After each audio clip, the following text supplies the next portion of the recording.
Të nderuar shikues, përshëndetje, jeni me edicionin e lajmeve të orës 13.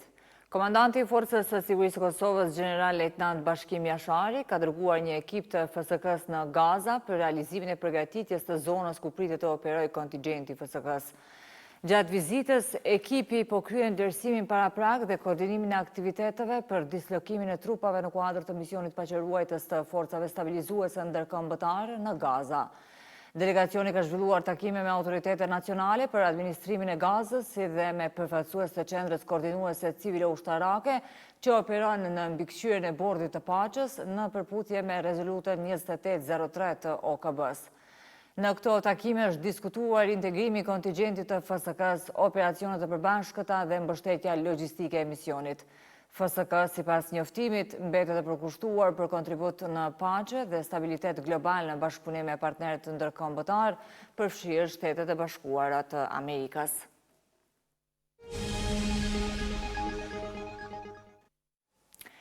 Presidenti Trump dhe zonja e parë Melanie u evakuan me urgjencë nga darka shoqatës së korrespondentëve në Washington, pasi një person i armatosur hapi zjarr pranë vendit të ngjarjes.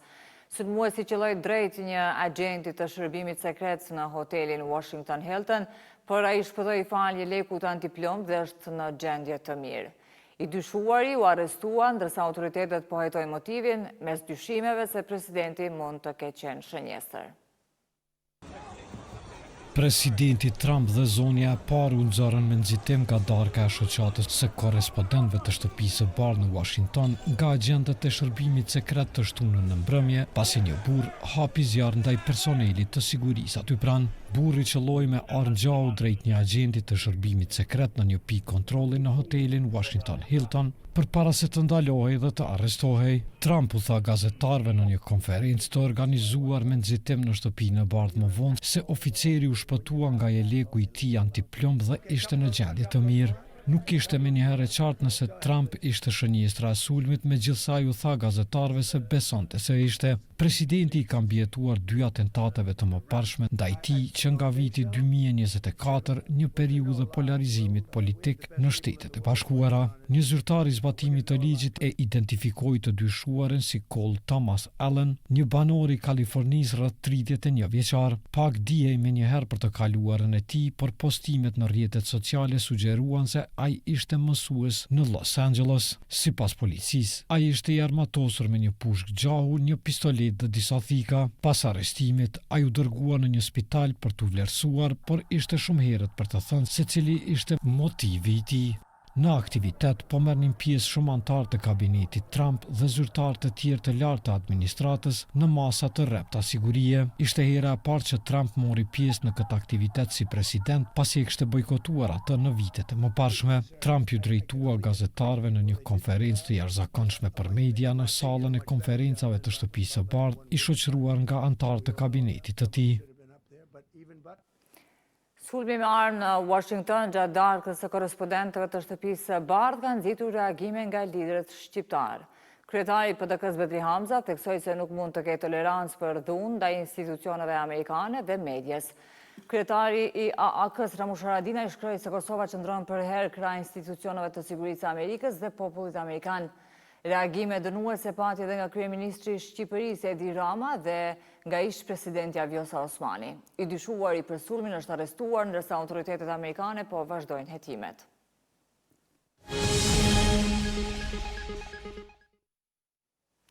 Kthehemi me lajme nga vendi. Vetëm 2 ditë para skadimit të afatit për zgjedhjen e presidentit, partitë politike në Kosovë mbeten pa marrëveshje për një kandidat të përbashkët.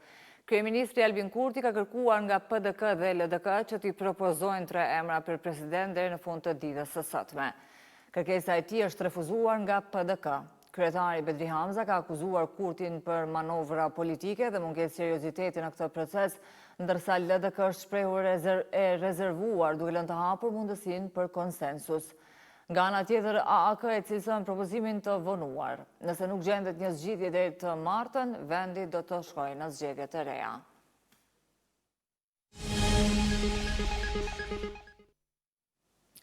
Ministria e Industrisë ka publikuar çmimet maksimale të derivateve për sot e nesër. Sipas vendimit, nafta do të shitet deri në 1,66 euro për litër, benzina 1,44 euro, ndërsa gazi me çmimin prej 0,86 euro për litër. Policia në Ferizaj ka arrestuar një person të dyshuar për disa raste të veprës penale vjedhje e rënd, të kryera në qytet dhe fshatra për rreth gjatë periudhës nëntor 2025 dhe prill 2026. I dyshuar ishtë ndaluar për 48 orë, ndërsa hetimet po vazhdojnë me urdhër të prokurorit. Policia e Kosovës ka raportuar se në Prishtinë janë shënuar raste të lëndimeve të rënda trupore, dhunë në familje dhe përdorimi i armëve zjarri, përfshirë edhe një sulm me armë ndaj një autosalloni në magjistralen Prishtinë-Ferizaj, ku janë dëmtuar disa vetura. Po ashtu janë regjistruar raste të posedimit të armëve pa leje dhe substancave narkotike, si dhe përleshje mes tifozëve pas një ndeshje e futbolli, ku disa persona janë lënduar. Në rajonin e Gjakovës dhe Rauvesit janë raportuar rastet të dhunës në familje dhe përdorimit të armëve, ndërsa në Pej dhe Klinj janë evidentuar rastet të dhunës psikike dhe kanosjeve. Policia ka arrestuar 10 persona, ndërsa një numër rastesh janë dërguar në mbajtje me vendim të prokurorit. Hetimet për rastet e rënda janë duke vazhduar.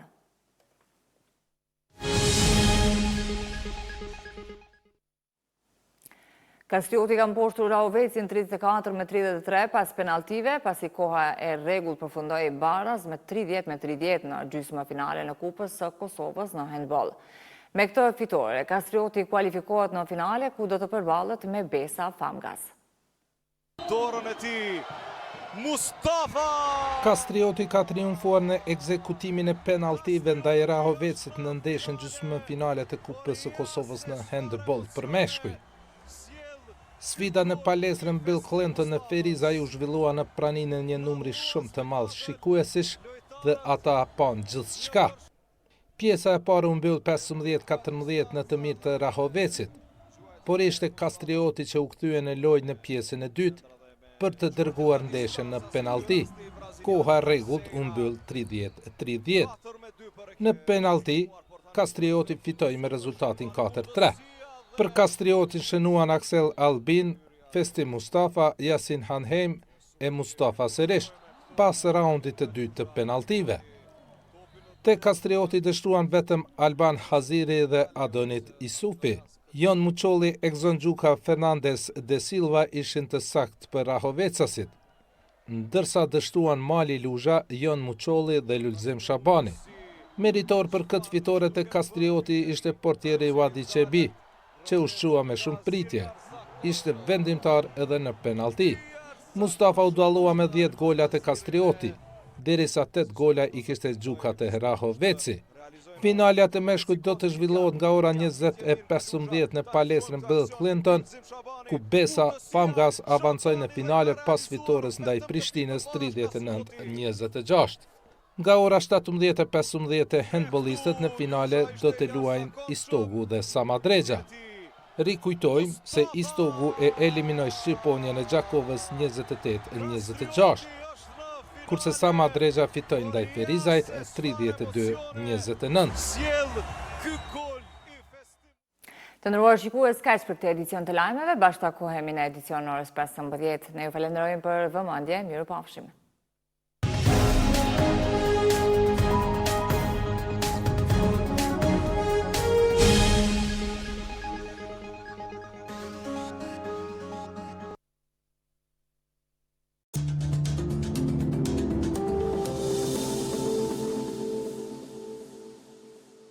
Fakulteti Filozofik është themeluar më 30 tetor 1960, 10 vite më herët se sa Universiteti i Prishtinës që ishte themeluar në shkurt të vitit 1970. Në Fakultetin Filozofik ofruan studime në këto programe: histori, filozofi, sociologji, psikologji, shkencë politike, punë sociale dhe antropologji.